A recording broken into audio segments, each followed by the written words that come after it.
The gym corridor at the Naval Recruit Training Center buzzed with the usual mix of boots, chatter, and the sharp whistle of instructors. Plates clanged in the distance, recruits jogged past with weighted vests, and the thick smell of sweat and floor polish filled the air. But at the far end of the hallway, one figure stood out. A woman, quiet, composed, wearing simple athletic gear and a worn duffel bag, walked with the kind of calm that didn't fit the chaos around her. She didn't look like staff. She didn't wear a recruit uniform. She didn't seem to belong. At least that's what they thought. 3 recruits, fresh out of orientation and far too confident for their own good, spotted her and exchanged grins. "Hey, civilian access is that way," one of them called out, stepping into her path. She didn't respond. Didn't even glance up. She simply kept walking. The tallest recruit, Torres, smirked and moved closer. "Ma'am, this is restricted SEAL training ground. You can't just roam around." Still nothing. The third recruit, Hall, chuckled loud enough for nearby trainees to hear. "Guess she's lost. Or deaf." A few heads turned. Even the instructor chief, standing near the weight racks, narrowed his eyes. Something about the woman's stride, quiet, balanced, perfectly measured, pulled at a memory he couldn't place. The recruits didn't notice the chief watching.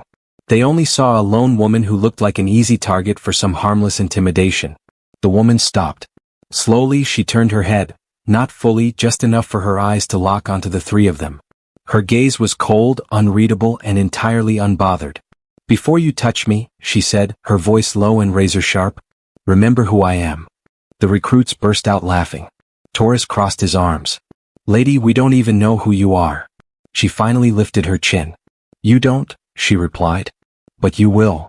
A quiet unease spread through the watching crowd. Even the chief's posture straightened a little. Something was wrong. The air felt heavier. Like danger was standing right in front of them, calm, silent, and waiting. The recruits exchanged smug glances, completely misreading the warning in her voice. Torres took a step forward, rolling his shoulders like he was about to impress someone. "All right, mystery lady, how about you tell us your name before we escort you out?" She didn't blink, didn't flinch, didn't even shift her weight. Instead, she glanced at Torres's stance, hips too square, feet too wide, balance sloppy. Her eyes moved to Hall's grip on his water bottle, tension in the knuckles, nervous bravado. Then to Reed, who hovered behind the others, pretending confidence he didn't have. She quietly assessed all 3 of them like she'd done it 1,000 times before. Hall snorted. "What, you're scanning us now? You some kind of mall cop?" The woman exhaled through her nose. "Come. Controlled." "Hall," she said. He froze. "How do you know my name?" She didn't answer him. She looked at Torres. "And you, Torres? You're leaning too far forward. You'd be on the floor in 2 seconds. Torres's smirk faltered. "Okay, what the hell? Who told you?" Then her gaze locked onto the third recruit. "Reed, step back. You don't want to be in the middle of this." Reed's face turned pale. None of them had introduced themselves. Their name tags were covered by their gear. A few bystanders exchanged murmurs. "Wait, how does she know that? Is she staff? No uniform. No badge." The corridor grew quiet. The tension sharpened. The woman finally took one small step forward, her hands still at her sides. "You have 45 seconds, she said softly, to walk away." Hall laughed a little too loudly, covering nerves he didn't want exposed. "Oh, come on. Lady, we're just messing with you." Torres reached out to touch her shoulder. That's when the instructor chief, who'd been watching silently, felt a jolt of recognition stab through him. Her posture. Her precision. Her presence. It hit him like a brick. But before he could speak, before he could warn them, Torres placed his hand on her arm. And the woman's eyes changed. Cold. Focused. Professional. She spoke one last time, voice dropping to a dangerous whisper. "Your 45 seconds are up." The hallway seemed to hold its breath. Something irreversible was about to happen. Time seemed to freeze in the hallway as her warning echoed, but before anyone could react, the story shifted. Not in the corridor, but in her memory. Years melted away, replaced by the roar of rotors and the sting of ocean wind. Flashback, SEAL Team Operations. A younger version of the same woman, Ava Hale, stood at the edge of a MH-60 helicopter, night sky swirling with storm clouds. Her wetsuit clung to her frame, gear strapped tight, eyes locked onto the black water below. There was no fear. Only calculation. "Team 9, you're green," the pilot called. Ava stepped off without hesitation. The plunge was silent, deadly, practiced. She hit the freezing waves like a blade. Minutes later, she led her team through an underwater demolition run, neutralizing a hostile supply vessel while enemy spotlights swept dangerously close. Her movements were fluid, efficient, almost ghost-like. Another flashback, urban strike. Gunfire cracked through the broken windows of a dusty compound in the Middle East. Ava slid behind cover, breathing steady even as bullets shredded concrete inches from her head. Widowmaker's shadow, move, her team leader barked. She sprinted through the smoke, disarming a guard with a wrist snap and securing the hostage in under 8 seconds. Her calm under fire earned her a reputation that spread through the ranks like myth. She doesn't panic. She calculates. The tattoo, her symbol. Back in the present corridor, hidden under her sleeve, was the ink no one saw. A small, sharp insignia near her shoulder blade. Not common. Not decorative. It was the mark earned only by completing the Navy's most classified endurance gauntlet. The Abyss Trial. A test so brutal, so psychologically breaking, that even seasoned SEALs whispered about it. Only a handful had passed it. She was one of them. Flashback, the gauntlet. Ava crawled through mud under a storm at 3 a.m., muscles screaming, vision blurring. She carried a fallen teammate's rucksack along with her own, twice the weight, half the time. An instructor shouted, "You can quit." She didn't stop. Not once. By dawn she was the last one still moving. They didn't give her the tattoo as an award. They marked her because she had survived something most never would. Back to present. The flashbacks faded. Her eyes refocused on the 3 recruits in the hallway. Young, arrogant, clueless to the level of danger standing inches from them. They saw just a woman. They didn't see the missions, the scars, the losses, the years of invisible battles. They didn't know that the calm on her face wasn't weakness. It was the calm of someone who had walked through hell and learned to control the fire. And now, with their 45 seconds gone, they were about to learn exactly who they were dealing with. Torres's hand had barely settled on her shoulder when everything changed. Ava didn't tense. She didn't jerk. She didn't even seem to move fast. But suddenly, Torres wasn't standing anymore. Second 1 to 5. With one smooth pivot, she redirected his grip, sliding her arm under his elbow and rotating her hips. Torres's weight shifted forward. Too far, too fast. His eyes widened as she whispered, "Balance first. Always." Then he hit the floor. Hard but controlled, she angled him so he didn't injure himself. Precision, not aggression. Gasps erupted from the recruits watching. Hall stepped back, startled. "What? How did you?" Second 6 to 15.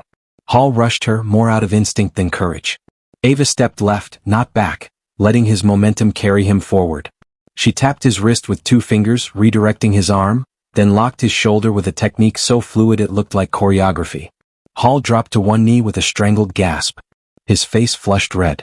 I can't move my arm." "You shouldn't try," Ava replied. "It's not yours right now." Second 16 to 30. Reed panicked. "Hey, stop. Seriously, stop." He lunged wildly. Ava didn't counter him, she simply stepped aside. Reed stumbled, regained footing, and swung again. This time she caught his forearm, applied 2 pounds of pressure, and turned. Reed was suddenly face down, staring at the polished gym floor, her knee positioned harmlessly but decisively between his shoulder blades. She wasn't even breathing hard. "Why can't I get up?" he groaned. "You're pinned," she said. "Not hurt. There's a difference your instructors haven't taught you yet." Second 31 to 40. The hallway exploded with noise. Recruits shouted, incredulous. Some backed away. Some whispered in awe. The instructor chief didn't move. His face had gone pale. He knew this level of control. He'd seen it only once before. Second 41 to 45. Ava stood, leaving all 3 recruits on the ground, embarrassed but unharmed. She didn't raise her voice. Didn't taunt. Didn't even fix her hair. She simply looked down at them and said, "Violence is loud. Skill is silent." The recruits stared up at her, stunned, breathing hard, realizing they hadn't been attacked. They'd been demonstrated. Every move she made was clean, measured, and professional. The kind of skill only one group in the world possessed. Navy SEALs. Before anyone could process what just happened, a sharp voice thundered from the far end of the hall.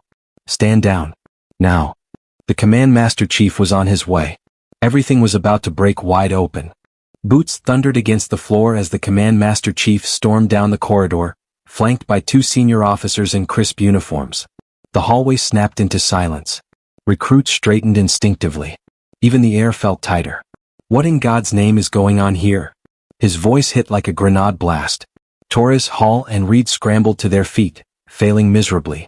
They stood crooked, shaken, completely disoriented from the 45-second humiliation they'd just endured. "Instructor Chief," the Master Chief barked. "Explain." The Instructor Chief swallowed hard.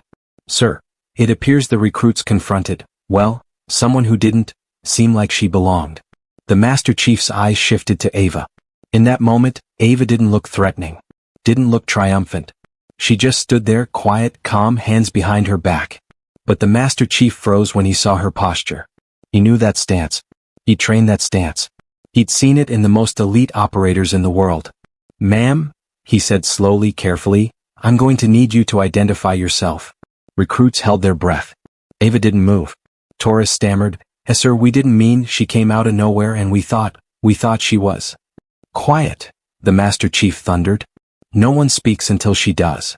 Ava's gaze swept over the officers, then the recruits, then the crowd gathering at the edges of the hallway. Her silence was heavier than any shout. Finally, she reached into her duffel bag. Reed flinched. Hall took a step back. Even Torres swallowed nervously. But Ava didn't pull out a weapon. She pulled out a laminated ID badge, one that most people on base had only heard rumors about. A badge with a seal so classified that the officers stiffened the second they saw it. The Master Chief's face drained of color. No, that can't, you're... Ava held his stare, letting the truth land. One officer whispered, barely audible. "Sir, that's a Tier 1 classification." Recruits looked around, confused, terrified. Ava finally spoke, calm, steady, in total control. "Call your commanding officer," she said. "He'll know who I am." The Master Chief didn't hesitate. He snapped to attention and signaled the nearest officer. "Get the Admiral. Now." Gasps rippled through the hallway. An Admiral? For her? The recruits' legs went weak. Something massive was unfolding, something far beyond their pay grade. And it was about to be revealed. The hallway had never been so silent. Recruits lined the walls. Instructors froze mid-step. Officers looked like statues. Every pair of eyes locked onto Ava as the tension stretched tight enough to snap. Footsteps echoed, slow, heavy, deliberate. Then the Admiral appeared. Rear Admiral Jonathan West, the highest-ranking officer on base, stepped into the corridor with a presence that shifted the air. Conversations died instantly. Even the Master Chief straightened his uniform as if trying to impress the walls. The Admiral's eyes scanned the scene. 3 bruised recruits, 2 nervous officers, the trembling Instructor Chief, and finally stopped on Ava. His expression changed. Relief, recognition, and respect. "Ava?" he asked quietly, as if he didn't quite trust his own eyes. She nodded once. The recruits blinked. The Admiral knew her? Admiral West approached slowly, the way someone might approach a dangerous but beloved animal. "Lieutenant Commander Hale," he said, voice steady, "no one informed us you were returning today." Gasps erupted down the hallway. Lieutenant Commander. A SEAL officer. Higher rank than anyone standing there, except the Admiral himself. Torres nearly dropped to his knees. Hall's mouth hung open. Reed whispered, "Oh my God." The Admiral turned on the 3 recruits, his anger simmering just below the surface. "You 3, he said sharply, just attempted to intimidate, touch, and engage one of the most decorated covert operators in the history of SEAL Team 9. They paled. "She has more confirmed mission hours than all 3 of you combined have in uniform. She has been awarded citations I am not authorized to read. And you put your hands on her?" Hall squeaked, "We didn't know." "That," the Admiral said coldly, "is the point." He stepped aside, giving Ava the floor. Ava didn't lecture. Didn't grandstand. Didn't gloat. She simply looked at the 3 shaken recruits, her voice calm, almost gentle. "You saw a woman," she said, "and you assumed weakness." Torres lowered his head in shame. "I've spent my life fighting enemies who made the same mistake," Ava continued. "Strength doesn't need volume. It doesn't need muscle. It doesn't need to announce itself." She paused, letting her words pierce the room. "It needs discipline, respect, awareness." Hall swallowed hard. Ava stepped closer to them. "You want to be SEALs? Start by respecting everyone. Because you never know who earned their place the hard way." The Admiral nodded, satisfied. "That," he said, "is your lesson for today." The recruits stood stiffly, absorbing every word, humiliated, shaken, but wiser than they'd been 1 minute earlier. And in that hallway, surrounded by silence and awe, the legend of Ava Hale became more real than any rumor. The crisis dissolved, but the weight of what had happened lingered in the air like dust after an explosion. Recruits whispered as Ava Hale picked up her worn duffel bag. No fanfare. No salute. No prideful smirk. Just the same calm stride she'd walked in with. The Admiral watched her for a moment before speaking softly. "You could have told them who you were." Ava shook her head. "If they're going to wear the trident someday," she said, "they need to learn to see people, not uniforms." The Admiral exhaled, almost smiling. "Still teaching lessons. Even off the roster." She gave a small nod and turned away. No goodbyes. No dramatic exit. Just a quiet disappearance down the long corridor. A shadow returning to the world she came from. The recruits.